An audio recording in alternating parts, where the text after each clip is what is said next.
Ողջույն սիրելի հայրենակիցներ, եթերում Նոյանտապանն է։ Եվ այժմ մենք զրուցելու ենք Հանուն Հանրապետության կուսակցության նախագահ պարոն Արման Բաբաջանյանի հետ։ Ողջույն եմ պարոն Բաբաջանյան, ես շատ ուրախ եմ եւ շատ շնորհակալ եմ, որ ընդունել եք հրավերը։ Դուք ասում եք, Ռուսաստանը հիբրիդային պատերազմ է վարում Հայաստանի դեմ եւ շարունակում եք պատերազմը սորաբար վարում է թշնամին, հարձակվում է, ուրեմն կա հարձակում, կան զոհեր, կան կորուստներ, շարունակում եք Ռուսաստանն այսօր իրական համակարգված հարձակում է իրականացնում Հայաստանի պետականության, ինքնության եւ ապագայի դեմ։ Այնուհետև եզրահանգում եք եւ այդ պայմաններում թշնամուն դաշնակից անվանելը պարզապես քաղաքական սխալ չէ։ Դա ազգային ինքնաոչնչացման կազմակերպված ծրագիր է։ Եվ այսպես։ Այս գրառումը ում է հասցեագրված, պարոն Բաբաջանյան։ Մինչև բուն հարցին հասնելը ես ուզում եմ ամբողջացնել նաև միտքը, որովհետև մինչև հարցին պատասխանելը կարծում եմ նաև հեռուստադիտողներին պետք է համապարփակ տեղեկություն, թե ինչ է նշանակում հիբրիդային պատերազմ, որովհետև այստեղ մենք շատ կենտրոնանում ենք հիբրիդային բառի վրա, մինչդեռ բանալի բառը եւ առանցքը այս մտքի պատերազմն է։ Ովքեր են սովորաբար պատերազմ վարում։ Թշնամիները։ Ուրեմն սկսում ենք այդտեղից, բանալի բառը թշնամին է։ Հետևաբար, երբ որ մենք հայտարարում ենք, որ հիբրիդային պատերազմ է մեր նկատմամբ, պիտի պատերազմի վրա կենտրոնանանք եւ գործենք ըստ այդմ։ Հետևաբար թշնամին, որ պատերազմ է հայտարարել Հայաստանին, չի կարող որևէ պարագային դաշնակից համարվել։ Առավել եւս Հայաստանի փողոցներում, Երևանի փողոցներում, Գյումրիի փողոցներում չի կարող որևէ պարագային ծածանվել Հայաստանի դեմ պատերազմ վարող, որևէ կարգի պատերազմ, պետության դրոշը։ Հայաստանը չի կարող այդ պետությանը որևէ մակարդակում վարչապետի, փոխվարչապետերի այդ պետությանը համարել դաշնակից։ Ես չեմ ասում չհարաբերվել այդ պետության հետ։ Մենք հարաբերվում ենք նաև Ադրբեջանի հետ, Թուրքիայի հետ, ուղիղ կամ անուղղակի, բայց մենք պիտի մեր շրջանակը դաշնակիցների, բարեկամների, ախոյանների, հակառակորդների հստակեցնենք։ Մեր ժողովուրդը պիտի իմանա ով է մեր բարեկամը եւ ով է մեր դաշնակիցը եւ ով է մեր հակառակորդը եւ մենք պիտի ելնենք այդ իրողություններից։ Հետևաբար վերջին շրջանում մայիսի 9-ի շուրջ մեծ դիսկուրս էր հանրային եւ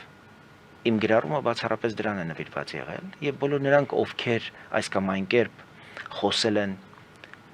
թե ներկա իրողությունները պետք չի խառնել հայրենական պատերազմի հետ, Հայաստանի ուրեմն ավանդի, որ այդ պատերազմում մենք ունեցել ենք, թե որպես խորհրդային Հայաստան, թե նաև որպես հայություն ամբողջ աշխարհում։ Այդտեղ էլ կարծում եմ լրջորեն պետք է մտածել, բայց մենք չենք կարող այսօրվա համատեքստը դուրս դնել այդ մեծ ուրեմն ընդհանուր պատկերից, ընդհանուր նկարից։ Ի վերջո մեր այսօրվա վերաբերմունքը Ռուսաստանին եւ Ռուսաստանի գործողություններին իր անմիջական հարևանությամբ այս կամ այն կերպ պիտի նաեւ զգացնել տա մեր վերաբերմունքը այն իրողություններին, որոնք առնչվում են պատմությանը, որովհետեւ եթե նույնիսկ մենք հանուն մեր ժողովրդի ունեցած դերակատարության այսօր գնում կանգնում են Կրեմլի այդ խայտարակ պատկերին, այդտեղ էլ մտածելու բան կա։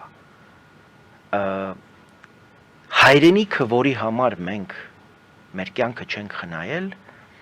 ըստ էության հետևողականորեն գլխատել է մեր մտավորականությանը։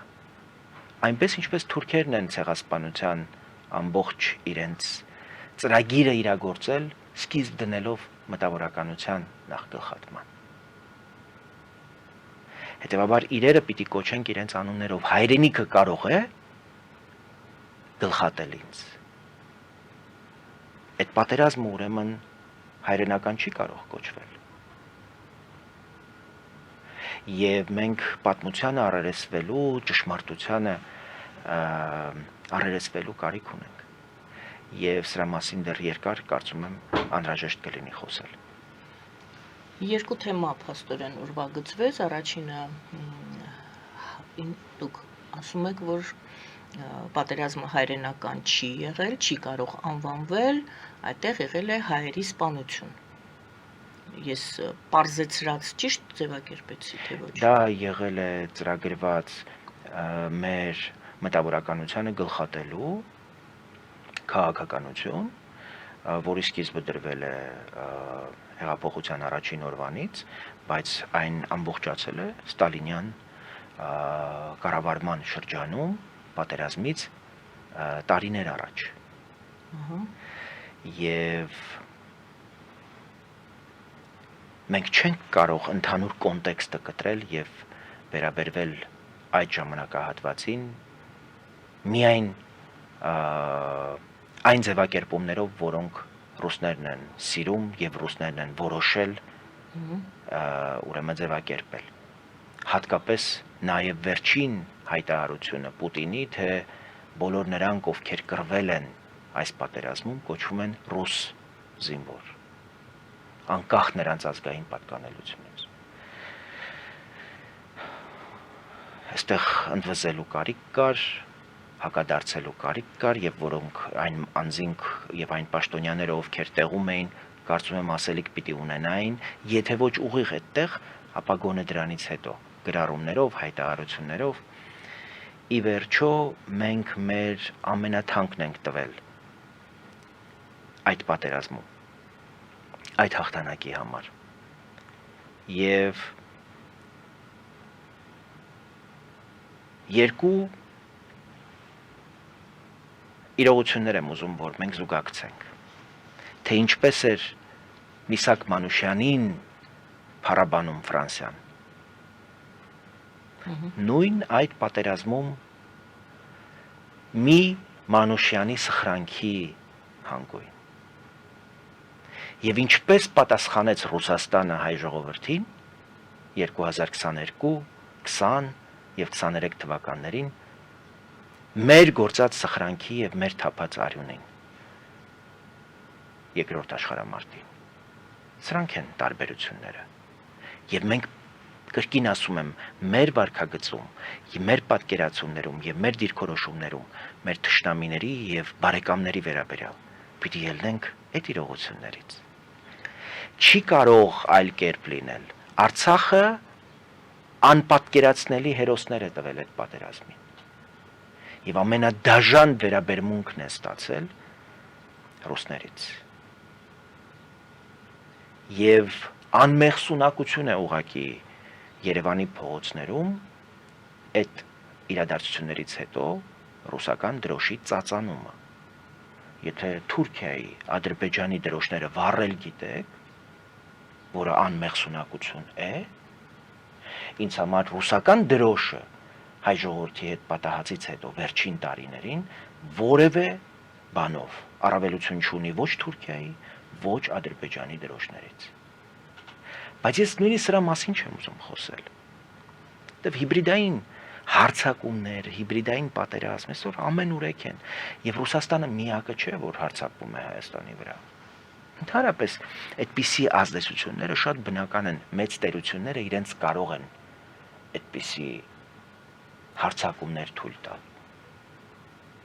Հարցը մեր ներքին կարողությունն է դիմագրավել այդ հարձակումներին։ Գուցե գնահատականն է։ Եթե գնահատականը մի կողմ, բայց մենք ներսում ունենք գործակալական ահռելի ցանց, որի վրա հենվում են բոլոր այն տերությունները, որոնք որ Հայաստանին համարում են հակառակորդ եւ Հայաստանի գոյությունը իրենց համար պրոբլեմատիկ է։ Այդ թվում նաեւ Ռուսաստանը։ Հետևաբար մենք խոցելի ենք այնքան, որքան ներսից մենք թույլ ենք տալիս մեզ վրա հարձակվել։ Եվ մենք այնքան թույլ ենք, որ եւ ներսից է մեր թուլությունը հատկապես, որ արտաքին սպառնալիքները համարժեք եւ համազոր են այն իրավիճակին եւ ներքին այն կոնստրուկտին, որը պիտի պատասխանատու լիներ այդ արտաքին հարձակումների համար։ Հետևաբար հարցերի հարցը ոչ Ռուսաստանն է, ոչ Ադրբեջանն է, ոչ Թուրքիան է, մեր ներքին վիճակն է։ Մենք շարունակելու ենք լինել հարձակման տակ այնքան, որքան մենք չենք կարողացել մեր պետության, պետականության, պետական ինստիտուտների իրավիճակը, ներդաշնակ գործունեությունը կազմակերպել եւ ապահովել։ Հետևաբար ինքնին հիբրիդային պատերազմը դառնում է վտանգավոր, որովհետև դու ներսում ունես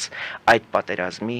համար նպաստավոր պայմաններ եւ այդ պատերազմը սադրողներ, տարատեսակ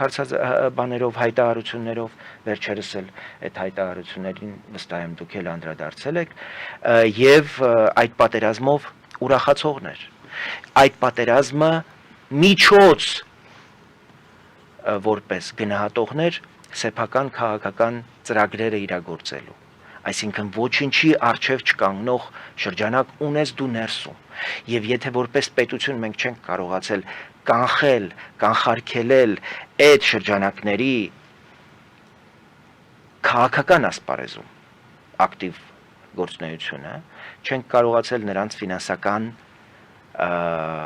քրեական, կոռուպցիոն, նույնիսկ այսօրվա մեխանիզմները արգելափակել, դա լրջագույն սպառնալիք է, ազգային անվտանգության մակարդակի սպառնալիք է պետության եւ պետականության գոյության համար։ Որտեղ ըստ էության մենք հիմա արդեն թեւակողել ենք 2026 թվականի ընտրությունների շրջափուլ, որտեղ մենք տեսնում ենք, որ հակաժողովրդավարական ամբողջ պալիտրան քաղաքական որոշել է ժողովրդավարական ընտրությունների ճանապարհով հաղթել ժողովրդավարությանը։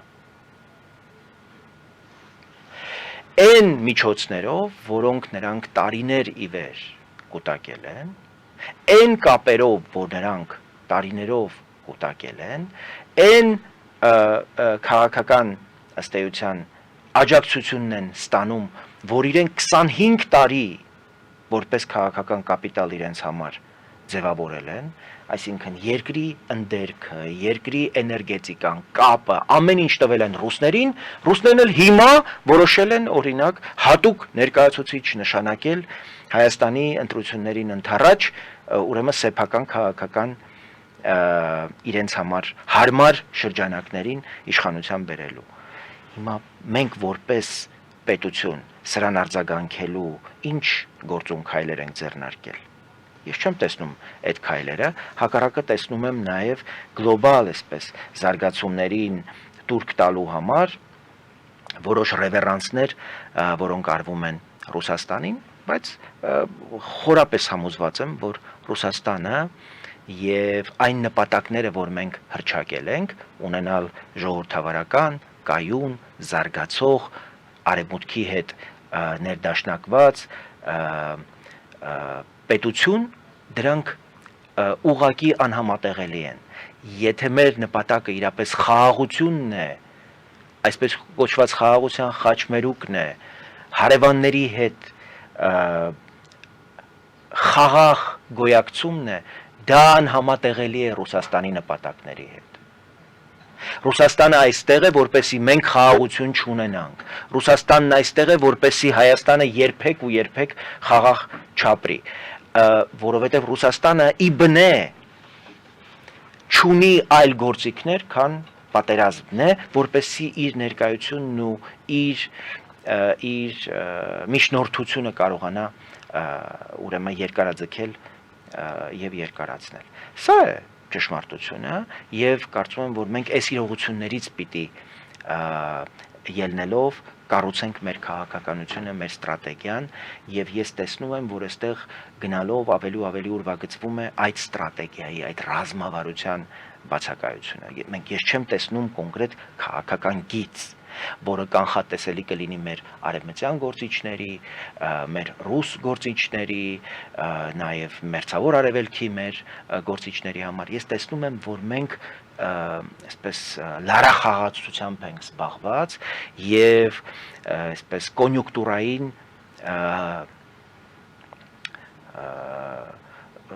հարմարվողականության դաշտում ենք ընդհանրապես կառուցում մեր քաղաքականությունը արտաքին աշխարհի հետ, դա էլ մեծապես պայմանավորված է մեր ներքին իրավիճակով, այն վախերով, որ իշխանությունը կոնկրետ ունի շատ որոշակի շրջանակներից հենց ներսում, որտեղ ներսում չի կարողացել ժամանակին լուծել կարևորագույն հարցերը, թույլ է տվել, որպեսզի քաղաքական պարազիտությունը դառնա ազգային անվտանգության սպառնալիք։ Այլ կերպ ասած դուք ասում եք, որ Հայաստանի ներսում կան ականներ։ Իհարկե, եւ ես ուզում եմ նաեւ վկայաբերել առնվազն 3 օրինակ եվրոպական, որոնք վերջին ամիսների, շաբաթների ընթացքում ուղղակի մեզ ապացուցում են, թե ինչպես պետք է ժողովրդավարությունը պաշտպանել։ Ռումինական իրադարձությունները, որտեղ սահմանադրական դատարանը ուղղակի ապացուցված համարեց Ռուսաստանի ջանքերով ընտրված այդ տեխնացուին ընդհանրապես ընտրապայքարից դուրս դնելու հնարավորությունը, Ֆրանսիան, որը 2027 թվականին արգելեց Լպենին մասնակցել ընտրություններին, փրկելով ըստ էության ֆրանսիական հանրապետությունը, եւ Գերմանիան, որ ընտրություններում վերջին խորհրդարանական ընտրություններում երկրորդ ամենախոշոր քաղաքական ուժին հրճակեց ծայրահեղ աճ, ըստ էության ազգայնական սոցիալիստական կուսակցություն, որով նրան նրա գործունեությունը սահմանափակող գործիքներ է կիրառել եւ նրան արգելել է ուրեմն ծավալվելու հետագա հնարավորություններից։ Սա ուղղակի օրինակ է, թե ինչպես պիտի պետությունը ներքին իր ինստիտուտներով ամեն գնով պաշտպանի ժողովրդավարությունը, որտեղ հատկապես Հայաստանի պարագային կարող եմ ձեզ հաստատապես ասել, չկա ժողովրդավարություն, չկա պետականություն։ Մեզ համար պետականության գոյությունը բացառապես պայմանավորված է մեր ժողովրդավարական լինելով։ Իսկ ժողովրդավարական չեն լինում միայն ընտրությունների օրը ազատ արդար թափանցիկ ընտրություններ կազմակերպելով։ Դա ամբողջ 5 տարիների գործընթաց է, որտեղ պետությունը ամեն օր պիտի աշխատի ժողովրդավարությունը ոչ միայն պաշտպանելու, այլև ամրապնդելու ուղղությամբ։ Իսկ դրա համար պետք է, որպեսզի դու ուրեմն անհրաժեշտ մեխանիզմներ ստեղծես եւ այս հիբրիդային պատերազմի հնարավոր հարվածները մեղմացնելու։ Իսկ դա հնարավոր է, եթե դու ներսից ուժեղ լինես։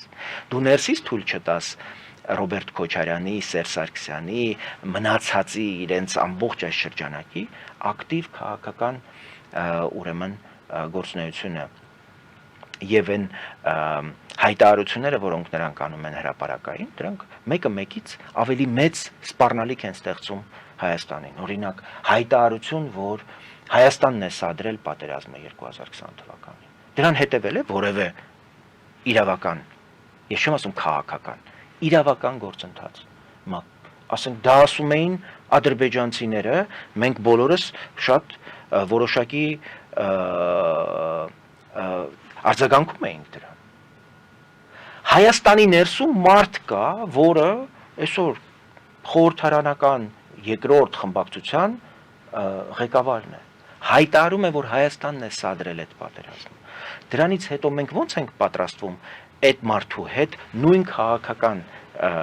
ուրեմն դաշտում գոյակցել։ Պետությունը որտեղ է։ Պետությունը պիտի արձագանքի դրան, թե ոչ։ Այս է նույն սերիայից է այս հայտարարությունը, ըստ որի Սամվել Շահրամանյանն էր, չէ, Արցախում հայտարարում, որ 2020 թվականի պատերազմից հետո Հայաստանը ռազմական սպառազինության մատակարարումներ է իրականացրել Արցախ։ Ինչը ասում էր Ադրբեջանը եւ ասում էր Ռուսաստանը։ քանիցս արդարացնելու համար այն գործողությունները, որոնք տեղի ունեցան Արցախի հետ սկսած 2022 թվականի գարնանից եւ որոնք ավարտվեցին 2023 թվականի աշնանը տխրահարճակ հայտնի էթնիկ զտումների տեսքով։ Ահավասիկ։ Եթե կարելի մի քանի հարց, շատ են հարցերը կուտակվել, արդեն ես գրառել եմ, չգիտեմ որտեղից սկսել։ Նախ հարց, տեսեք դուք ասում եք, եթե դու ասում ես թշնամուն դաշնակից, նշանակում է ոչ միայն քաղաքական սխալ է, ասում եք դուք, այլ ազգային ինքնաոչնչացման կազմակերպված ծրագիր է։ Նախ, հիշեցնեմ պարզապես այդ օրերին, դուք ասացիք, որ Երևանի փողոցներում եւ Գյումրիում Ռուսաստանի դրոշ են տարել, այդ Գյորգիևյան ժապավենն են տարել քայլերթով։ Ադրբեջանում շատ ցածր պաշտոնի, այսպես մակարդակի պաշտոնյայի աշխատանքից հեռացրել են միայն այն բանի համար, որ նա գյուղերից մեկում ելույթ է ունեցել այդ Գյորգիևյան ժապավենով եւ Սովետ միության դրոշով։ Հայաստանում ոչինչ չի արվել։ Դուք հիշատակեցիք Ռոբերտ Քոչարյանի այդ հայտարարությունը եւ ասացիք, որ Հայաստանի պետությունը ոչ մի իշխանությունները որևիցե արձագանք չտվեցին, ոչ մի ձևով չարձագանքեցին։ Այստեղից հարց. Հայաստանի իշխանությունները այդ ձեր ասած ինքնաոչնչացման կազմակերպված ծրագրի մաս են կազմում, համաձայն են այդ ծրագրի հետ, համաձայն են այդ Գյորգիևյան ժապավենի եւ Ռուսաստանի դրոշով քաղաքում երթին, թե թույլ են։ Ես կարծում եմ իրենք առասարակ շատ վաղուց վախերի մեջ են, վախենում են թուրքերից, վախենում են ռուսներից, վախենում են ադրբեջանցիներից, բոլորից, ովքեր սպառնում են Հայաստանին։ Վախը ինչի նշան է։ Տգիտության։ Վախը ինքնին անգիտության նշան է եւ վախը գալիս է այն ժամանակ, երբ դու նյութին ուղակի չես տիրապետում։ Վախը պարալիզացնում է ողջամտությունը եւ միտքը։ Շատ հեշտ է վախով բացատրել այդ ամենը, պարոն Բաբաջանյան։ Վախով բացատրել այն, որ վարչապետը գնաց Մոսկվա եւ ինչպես դուք եք ասում, թշնամուն դաշնակից անվանեց։ Եթե դու ներսում պետություն չես կառուցում, եթե օրգանիզմդ ներսից փտում է, դուք ինչ եք անում։ Արագ վազում եք բժշկի։ Ահա։ Նիկոլ Փաշինյանը Մոսկվա էր գնացել բժշկի, որտեղ ներսում իրավիճակ չկա, օրգանիզմը փտախտի։ Այսինքն իմ այդ հարցը թույլ է թե համաձայն է, թույլ է դուք ասում եք։ Մենք պետական ինստիտուտների բնականon, ներդաշնակ, համերաշխ գործունեություն չենք կարողացել ապահովել եւ դրա արդյունքում չենք կարողացել համարժեք պատիժներ, գնահատականներ իրավական եւ քաղաքական սահմանել այն բոլոր անհատների նկատմամբ, ովքեր ոչ միայն տարիներ շարունակ կեղեքել, թալանել, հարստահարել եւ Հայաստանը հասցրել են այսօրվան, նաեւ այսօր շարունակում են իրենց այդ գործունեությունը ոչնչով չտարբերվող, թե որպես իշխանություն են այդպիսին եղել, եւ թե որպես ընդդիմություն են այդպիսին։ Եվ մենք ոչ գնահատական ունենք իրենց ոչ 25 տարվա գործունեության, ոչ այսօրվա գործունեության։ Փաստորեն դուք ասում եք Հայաստանի Հանրապետությունը, որտեղ բողոքել ազգային ժողովի ամբիոնից, անընդհատ խոսել Քոչարյանի հայտարարությունների մասին եւ դրան չտալ իրավաքաղաքական գնահատական, դրան եթե չի հետևում իրավական հետևանք, այդ մարդը շարունակում է ազատության մեջ վայելել իր միլիարդներ, որոնք ապացուցված են, որ թալանված են։ Ի վերջո մարդը 98 թվականին պետք է պարզել ինչ միջոցների է տիրապետել, երբ եկել է Հայաստանի նախագահի պաշտոնը զբաղեցնել եւ ինչ միջոցների է այս պահին ուրեմն տիրապետում։ Ամենայնիվս ես գոնե կես ժամ ընթերցում էի նրանց հայաստանյան այն կապիտալը, որը ազգային անվտանգության ծառայության կողմից փոխանցվել է հատուկ քննչական Պարոն Բաբաջյան, եթե կարելի է այս հարցին ես առանձին եմ պատրաստվում անդրադառնալ, ես ուզում եմ ամփոփել։ Փաստորեն դուք հայտարարում եք, պահանջում եք, կարելի է ասել, որպեսզի Հայաստանի Հանրապետությունը իրավաքաղաքական գնահատական տա Սկսած 15 թվականից, 1915 թվականից, 91 թվականից մինչև երևի թե իրենց գոնե պաշտոնավարումը 18 թվականը, 20 թվականին ինչ է տեղի ունեցել, 23 թվականին էթնիկ զտում ինչ է տեղի ունեցել, 45 թվականի քաղաքական գնահատական եք դուք պահանջում այժմ, ճիշտ է, հաղորդման սկզբում դուք ասում եք ինչ է տեղի ունեցել 41-45 թվականների պատերազմի նարատիվները, որ Ռուսաստանը պարտադրել է մեր պատմագիտությանը, դրանք առնվազն քննարկման առարկա պիտի քննարկման եւ քաղաքական գնահատական գնահատականի դրանից այո անհրաժեշտ կլինի որ մենք գնահատական տանք այդ իրադարձություններին իհարկե պիտի տանք որովհետեւ իմ խորին համոզմամբ մենք նվաճված ենք եղել ռուսների կողմից եւ սովետիզացիան պիտի ֆիքսվի որպես մի ժամանակահատված որտեղ ըստ էության ճնշվել է մեր միտքը, մեր զարգանալու, մեր աճելու, մեր բարգավաճելու, ուրեմն եւ առաջանալու հնարավորությունը։ Ուրեմն դրան պիտի հաջորդեր դեսովետիզացիան եւ մենք պիտի այդ 70 տարիները առնվազն կոմունիստական այդ ամբողջ ժամանակահատվածը հստակ պիտի սահմանենք, թե ինչ էր Հայաստանի ինչ է տեղի ունեցել Հայաստանի Այսինքն ամբողջ խորհրդային միության քաղաքական ոչ միայն պատերազմի, այլ ամբողջ այո, պատմաբանների իրավորդ դրականով եւ բացականով, հա երևի այո, պատմագիտության նոր նյութ է սա քննարկելու ընդհանրապես Ռուսաստանի դերակատարությունը հայոց ցեղասպանության եւ դրան հաջորդած ամբողջ ժամանակահատվածի ընդհանրապես մեր տարածքային կորուստների ամբողջ արևելյան Անատոլիայի ամբողջ այդ հատվածի Նախիջևանի դրանում Ռուսաստանի դերակատարության ուղղակի մասնակցության եւ ներգրավվածության հարցերը պիտի դրվեն սեղանին եւ մենք դրան չենք կարող ուղղակի մատերի արանքով նայել եւ շարունակել դրանց վերաբերվել այնպես ինչպես ռուսները պարտադրել են մեզ տարիներ շարունակ, բայց իրավաքաղաքական գնահատականը, որի վերաբերյալ ես խոսում եմ, իհարկե վերաբերում է առավելապես Ռոբերտ Քոչարյանի պաշտոնավարումից 98 թվականից։ Ես ես կարող եմ միայն ապացույց որպես բերել, միայն նրա ասեմ ինչու, որտեվ եթե մենք խոսում ենք պետության բռնազավթման մասին, մենք պիտի նաև փաստական ապացույցներ ունենանք, եթե իրավական գնահատականի մասին ենք խոսում։ Դες կարող եմ ասել, որ ես 2003 թվականի նախագահական ընտրությունների փաստական ապացույցների եմ տիրապետում։ Տիգրան Եգորյանի հետ փաստաբան մենք ազգային ժողովի պատգամավոր եղածի ընթացքում կարողացել ենք ուսումնասիրել եւ արդարադատության նախարարության արխիվից դուրս բերել 2003 թվականի նախագահական եւ խորհրդարանական ընտրությունների օրինակ մասնակիցների ամբողջ քվեաթերթիկները, որոնց ուսումնասիրությամբ պարզել ենք, որ 2003 թվականի նախագահական եւ խորհրդարանական ընտրություններում Հայաստանից բացակայող մոտ 280,000 քաղաքացի մասնակցել է այդ ընտրություններին հօգուտ հանրապետական կուսակցության։ Հիմա սրան պիտի գնահատական տրվի այս հանցագործներին, այդ կուսակցության ղեկավարին, որը այսօր հայտ է ներկայացրել նաև մյուս տարվա ընտրություններին մասնակցելու։ Դրա մյուս թևին Ռոբերտ Քոչարյանին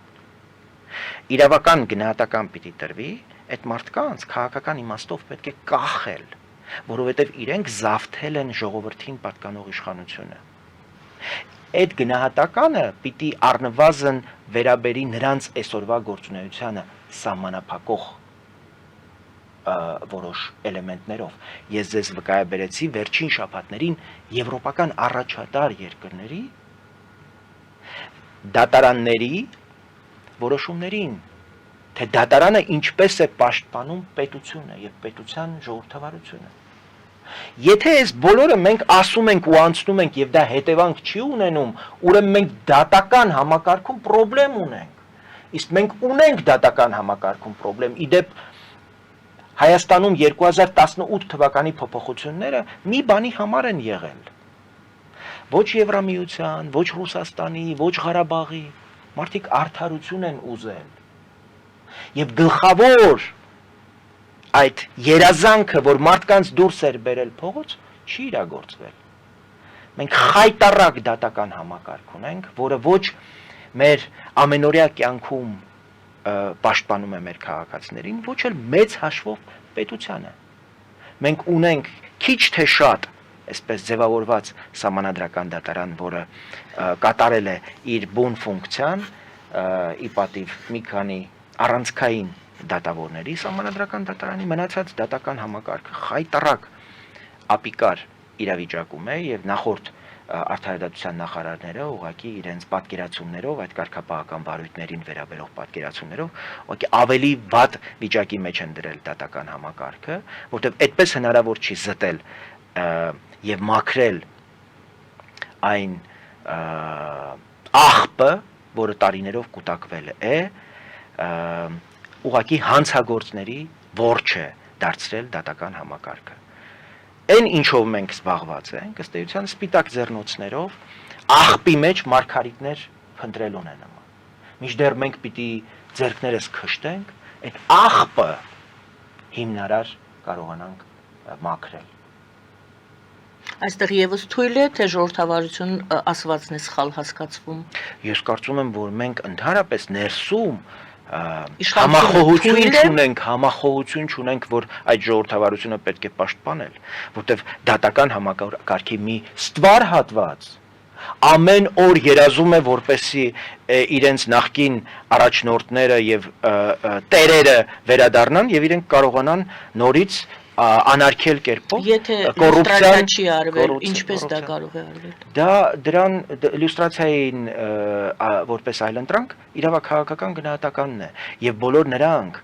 այն դատավորները, ովքեր մասնակցել են պետության զավթմանը, որտեղ ի վերջո գիտեք կարելի է ժամերով ընթերցել Ռոբերտ Քոչարյանի ունեցվածքը, բայց ես այլ հարց եմ ուզում տալ։ Լավ, այդ բոլորը ինչպես է հնարավոր եղել։ Ի վերջո դա նաև մեր թողտվությամբ է տեղի ունեցել, չէ՞։ Ի վերջո առանց դատարանների, առանց դատավորների, առանց քաղաքական շրջանակի, քաղաքական ընդդիմության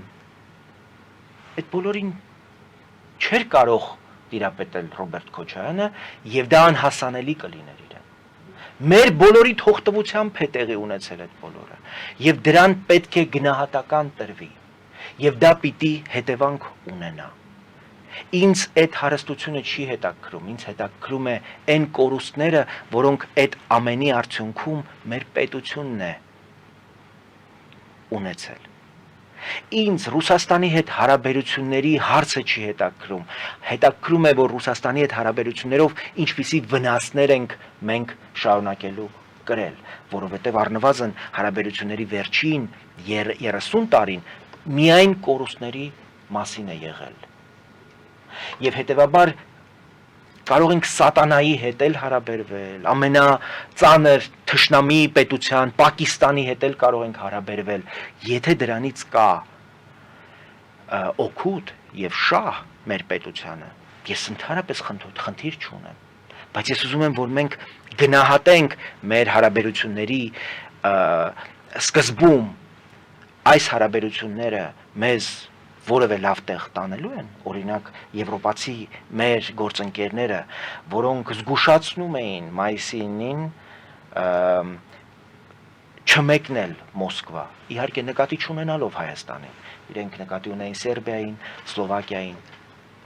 բայց անուղղակի դա մեզ էլ էր չէ վերաբերում։ Այսօր մեր անվտանգությունը արևելյան սահմանի ովքեր են ապահովում։ Առնվազն իրենց մոնիտորինգային առաքելությունը իրականացնում են եվրոպացի քաղաքացիական դիտորդները, որոնց տված ամենօրյա գնահատականներով հարաբերական խաղաղություն եւ կայունություն է հնարավոր դառնում պահպանել այդ սահմանին, Հայաստանի եւ Ադրբեջանի միջև սահմանին։ Ես վերջերս Խաչիկ գյուղում էի եւ մարդիկ իրենց գարնանացանը, գարնանային գյուղատնտեսական աշխատանքները կազմակերպելուց առաջ դիմել էին եվրոպացի քաղաքացիական առաքելության դիտորդներին ուղղակի գալ եւ ներկա լինել, որպեսի որևէ լարվածություն սրացում չլինի։ Այսինքն ենթագիտակցորեն մարդիկ հասկանում են եվրոպացի դիտորդների կարևորությունը եւ աջակցություն են խնդրում նրանցից։ Մի բան, որ նախկինում ռուսներից չեն խնդրել, չեն արել, որտեղ վստահ են եղել, որ ռուսները չեն պաշտպանելու մեզ եւ որևէ կերպ չեն նպաստելու խաղաղության եւ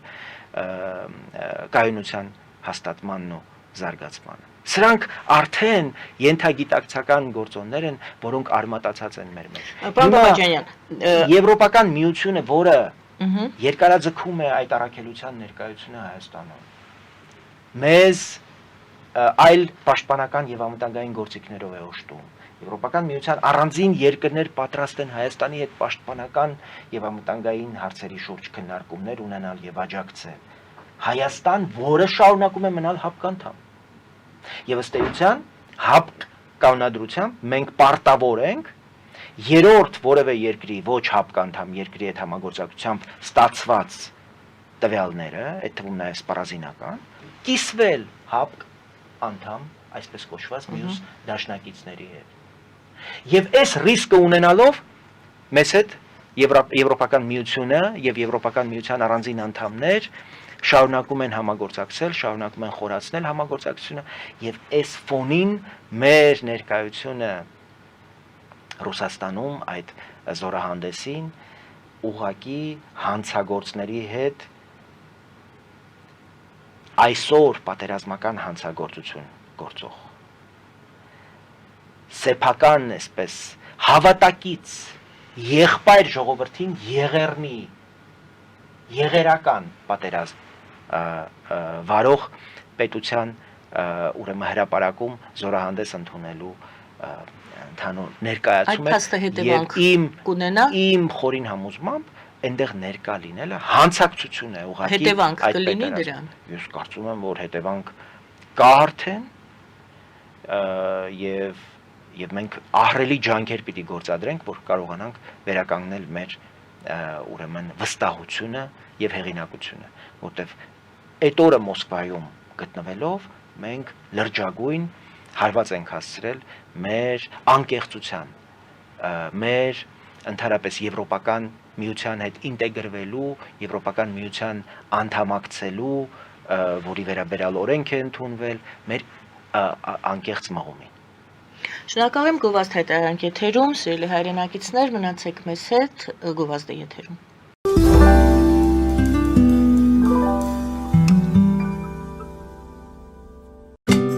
Ինչ է պետք տունը, առանձնատունը կամ ամառանոցը հաճելի, հարմարավետ դարձնելու համար։ Ճիշտ ընտրած կահույք, օրիգինալ դեկորներ, հյուրերին ընդունելուց գեղեցիկ սպասք, գուցե նոր սփռոց։ 60-ից ավելի ճանաչված եվրոպական բրենդների ինքնատիպ, չկրկնվող եւ մատչելի ընտրանին Fortuna Home and Country House խանութ սրահում։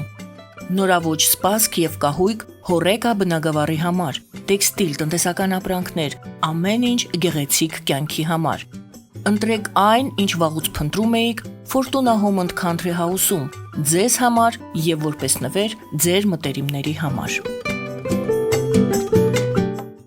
Երևան շիփինգ, սենսացիա ստեղ, հա։ Այո, ճիշտ եք եկել։ Սանդրոցներ Երևան ուղարկելը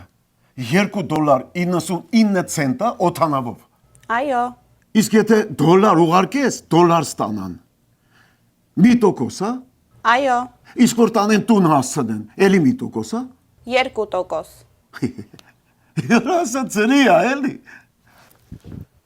Ժողովուրդ սենսացիա, ծրի է։ Նորթ Հոլիվուդ կլենդել։ Jackpot հագուստի վաճառակենտրոնը վերաբացվել է Թահանգա քաղաքում։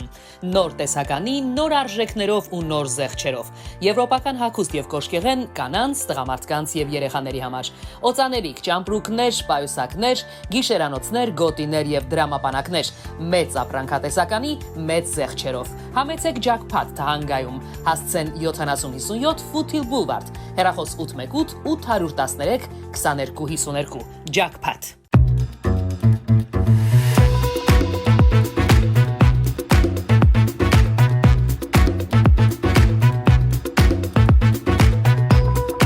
Արարատ ռեստորան, ընտանեկան եւ ընկերական ժամանցի լավագույն հասցե, սիրված արտիստներ, հյուրընկալ մթնոլորտ, հարուստ ճաշացան, անմահական խորտիկներ, Արարատ ռեստորան, հասցեն անփոփոխ, սիրով սպասում ենք ձեզ։ Ավելի քան 11 տարի Աքսիոմետ վնասվածքաբանական վերականգնողական բժշկական կենտրոնում գործում են հենաշարժիչ համակարգի խնդիրների լուծման բոլոր ժամանակակից մեթոդները։ Հասցեի Երևան, Տերյան փողոց 3 շենք, 42 տարածք, հեռախոս 010 522 882, 091 522 882։ Լավագույն պաղպաղակ, բնական, համեղ եւ մատչելի գներով պաղպաղակը կարող եք ձեռք բերել բոլոր հայկական խանութներում։ Պահանջեք հայկական պաղպաղակ, Թամարա պաղպաղակ։ Glendale West Pharmacy, ձեր ուղեկիցը տեղերի աշխարհում։ Ունեք հարցեր, զանգահարեք 818 548 5157 հեռախոսահամարով կամ այցելեք 1109S Glendale Avenue, Glendale CA 91 205 հասցեով։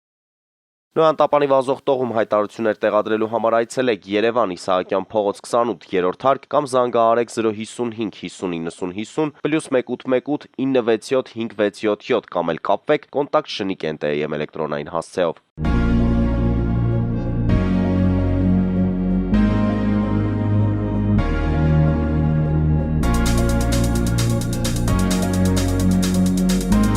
Տպագրեք ձեր գիրքը Նոյան տապան տպագրատանը, ինչպես նաև թերթեր, ամսագրեր, բուկլետներ եւ այլն։ Հասցեն քաղաք Երևան, Իսահակյան 28 առաջին հարկ։ Հեռախոս Հայաստանից +374 55 50 90 52, ԱՄՆ-ից 818 967 5677։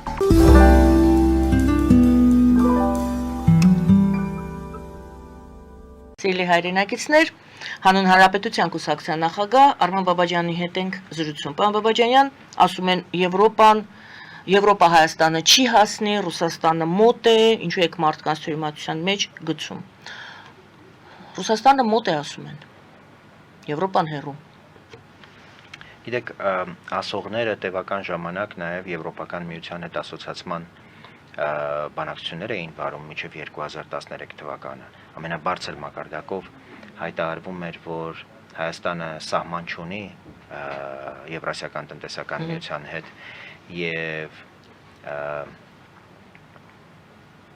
այդ պատճառով հերանեկարը Եվրասիական տնտեսական միության անդամակցության ուղղակի Հայաստանի համար գոյություն չունի, հարցազրույցներ էին տալիս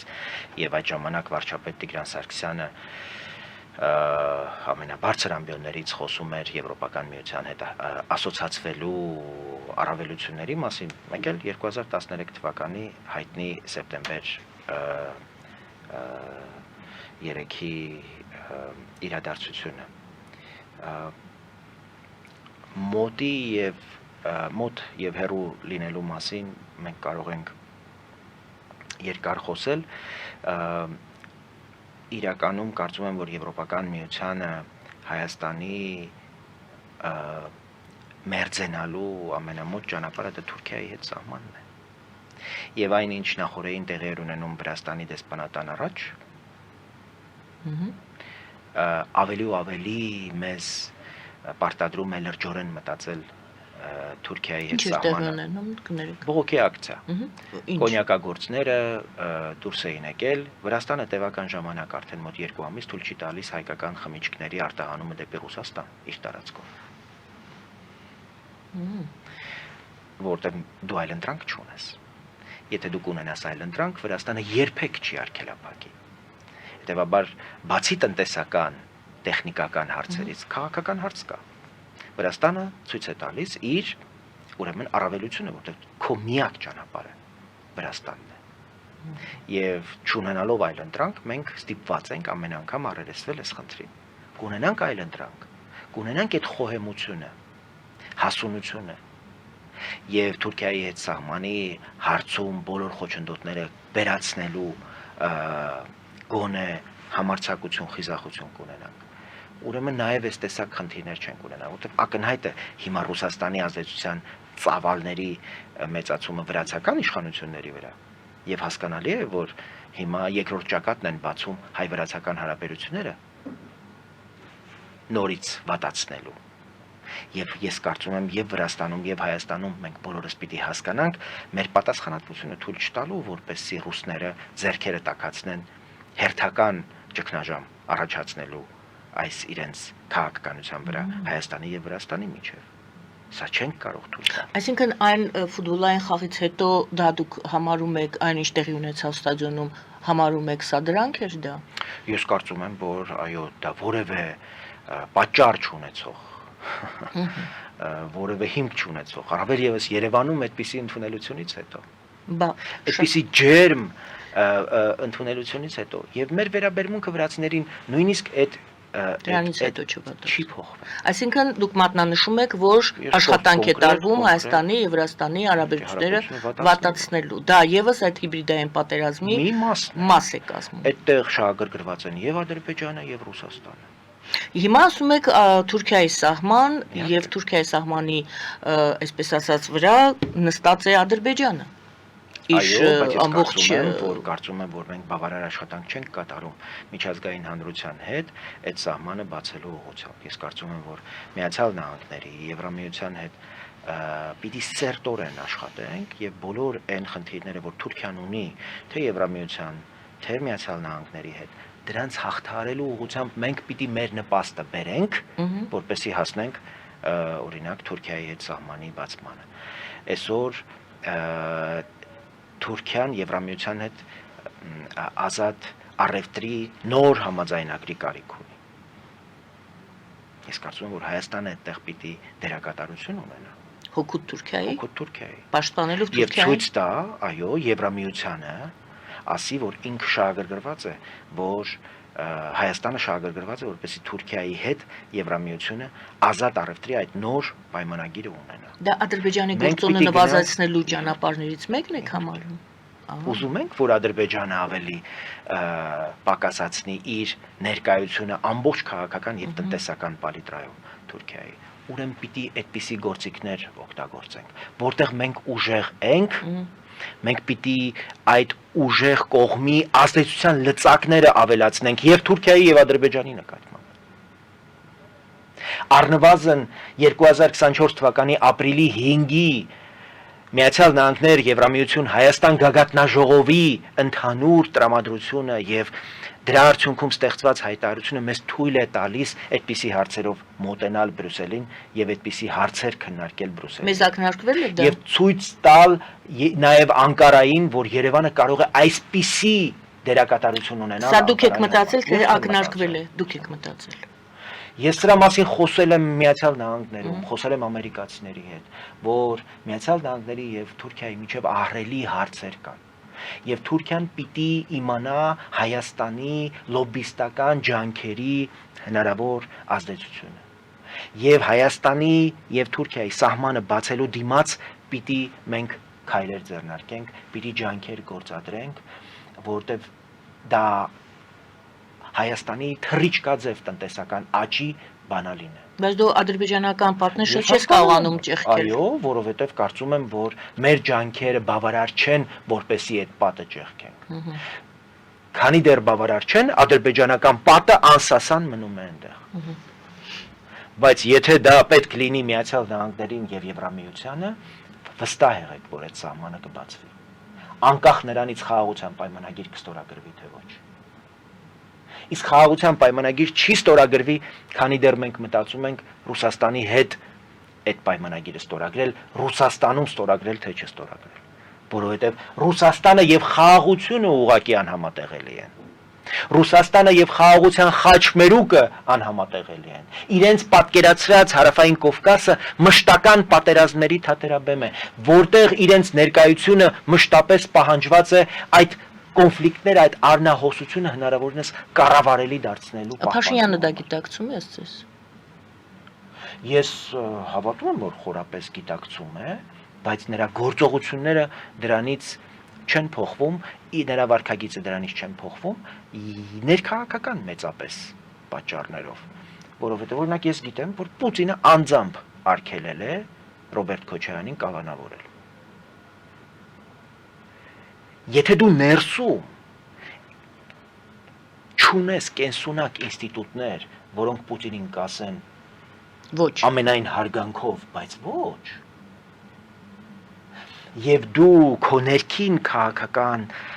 եւ պետական ինստիտուտների ամբողջ աշխատանքը ենթարկում ես Պուտինի ցանկությանն ու կամքին, իհարկե գիտակցելով այս բոլոր իրողությունները, միևնույն է գնում ես ստանդարտ ճանապարհով, որովհետև ներսից պայթյուն ես սպասում։ Ի վերջո մենք հոկտեմբեր 27 տեսած պետություն ենք։ Բայց Եվ այդ ականները առնվազն նրանք, ովքեր հասունացրել են հոկտեմբեր 27-ը, այսօր քաղաքական դաշտում դերակատարներ են, անուններով կարող եմ ասել։ Ես Նայիրի Հունանյանին տեսած մեկն եմ։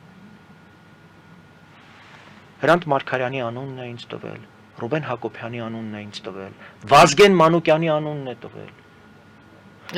Լավ է, որ հիմա հոկտեմբեր 27-ի, այո։ Այսինքն Նրանք, ովքեր հանդիպել են Նայիրի Հունանյանին եւ հասունացրել են հոկտեմբերի 27-ի ոչրագործությունը։ Նայիրի Հունանյանին ներշնչել են, որ չի լինի Վազգեն Սարգսյանը, Հայաստանը կունենա ուրեմն լուսավոր ապագա։ Սա է եղել բանաձևը։ Այդ մարդիկ ուղակի ոգևորել, ներշնչել են այդ հանցախմբին, այդ տերորիստներին, որպեսզի նրանք ուրեմն իրենց ոճիրը կատարեն։ ոգևորել ներշնչելը մեկ բան է, դրթել եւ կազմակերպելը այլ բան Թող է։ ուրեմն քնչական մարմինները որոշեն ինչ են արել իմ նշած անձինք։ Ես հանդիպմանը ներկայ ա եղել նաև քրեակատարողական ծառայության այդ հիմնարկի տնօրենը հուսամ ձայնագրվել է իմ շուրջ 4 ժամանոց հանդիպման ամբողջ ձայնագրությունը կա եւ հույս ունեմ, որ անջատված մասով այսօր քննություն է իրականացվում։ Ես իհարկե հարցաքննվել եմ այդտեղ։ Հույս ունեմ, որ նաև այդ իմ հանդիպման ամբողջ ձայնագրությունը կկցվի այդ գործին եւ անհրաժեշտ տեղեկություններ կստացվեն։ Սա կարևոր է նաև այս զրույցի համար, որ մենք մշտապես մեր մտքում ունենանք, որ մեր ներքին հակառակորդները, ներքին թշնամիները միջոցների առաջ խտրություն չեն դնելու եւ եթե իրենք ինչ որ պահի դերևս հավատում են, որ քաղաքակիրթ միջոցներով կարող են Հայաստանում իշխանության հասնել, երբեք իրենց սեղանից չեն հեռացնում նաև ահաբեկչական ճանապարհով հաջողության հասնելու հնարավորությունը։ Այդ հաջողությունը ինչպես կձևակերպեք, ինչին հասնելու։ Հաջողությունը այդպես բառ է պարզապես, ինչին հասնելու։ Տապալելու Հայաստանում Դա է ժողովրդավարությունը։ մտադրությունը, Իհարկե, արդյոք Հայաստանը չպիտի լինի անկախ։ Ռոբերտ Քոչարյանը հստակ ասել է, Հայաստանի լինելու գոյության միակ հնարավորությունը միութենական պետության մաս լինելն է, անկախ մնալու, իդեպ նրա պատկերացմամբ անկախ մնալու միակ հնարավորությունը միութենական պետության մաս դառնալն է։ Մի այդպիսի մեկն էլ կար, հիմա Ադրբեջանի Բաքվում է, օրինակ ասում էր մեր ուրեմն հերանեկարը պիտի լինի Թաթարստանը։ Գոնե լինենք ոչ թե Չեչնիա, այլ Թաթարստան։ Այսինքն դրանից ավել այս մարդիկ չեն կարող մտածել, որտեղ իրենց քիմիայով, իրենց անատոմիայով, ամեն ինչով նրանք վասալներ են։ Անկախ Հայաստանի իրական թշնամիները։ Հիմա ձեզ կմեղադրենք, ասեն, ահա, տեսեք, դուք ասում եք միութենական պետությանն են տանում, դա շատ վատ է, դուք ասում եք Թուրքիայի հետ սահման բացելը, դա նույնն է, ինչ որ Թուրքիայի հետ լինել դաշնակից եւ այլն դեպի Ոչ, դառնալ Թուրքիայի, բայց եթե ընտրություն են դնում Ռուսաստանի թե Թուրքիայի հետ, նախ այդպիսի ընտրություն գոյություն չունի։ Ես կարծում եմ, որ մենք Ռուսաստանի հետ էլ, Թուրքիայի հետ էլ պիտի համարձակություն ունենանք ուրեմն հարաբերվել։ Բայց ավելի դաժան բան ասեմ։ Եթե ընտրությունը Ռուսաստանի եւ Թուրքիայի միջև է, ես ընտրում եմ Թուրքիան։ Որտեւ Թուրքիան ասում է, որ մեր թշնամին է։ Եվ մենք մեր հարաբերությունները կառուցելիս նկատի ունենք, որ մեր դիմաց հակառակորդ երկիր է։ Ռուսաստանը մինչդեռ ասում է, որ մեր դաշնակիցն ու եղբայրն է եւ դանակով հարվածում է մեր մեջքին։ Փաստացի թշնամին է, ուզում եք ասեք դուք։ Ես ասում եմ, որ դրանք որևէ բանով չեն տարբերվում։ Այսինքն եւ Թուրքիան եւ Ռուսաստանը թշնամի են ասում։ Բայց որոնց հետ պիտի հարաբերվենք եւ իրերը պիտի կոչենք իրենց անուններով եւ պիտի գնահատենք, թե օրինակ Թուրքիան ինչու է շահագրգռված, որ Ռուսաստանը Հայաստանից չհեռանա։ Որովհետեւ Ռուսաստանի հետ միշտ կարողացել են պայմանավորվել, թե ինչպես մեր կյանքերի եւ տարածքների հաշվին հարցեր լուծեն։ Մինչդեռ նա, ով կգա Ռուսաստանի փոխարեն, Թուրքիան չի կարողանա նրա հետ պայմանավորվել։ Եվրոպան ինչպես է, Եվրոպա չէ, Արևմուտքը, Միացյալ Նահանգները առանձին, որ ռազմավարական, այսպես խարծյա ունենք իրենց հետ, այսինքն ինչ որ քաղաքական եւ տնտեսական հարաբերությունների մեջ ենք, եւ Եվրոպան ինչպես է դիտարկում Հայաստանը այդ դեպքում։ Ես կարծում եմ, որ Հայաստանը ռազմավարական որոշում չունի այս ուղղություններով, եւ մեր այս լարախաղացությունը ավելի ընդգծում է այս ամորֆ քաղաքական մենք չունենք որոշակիություն։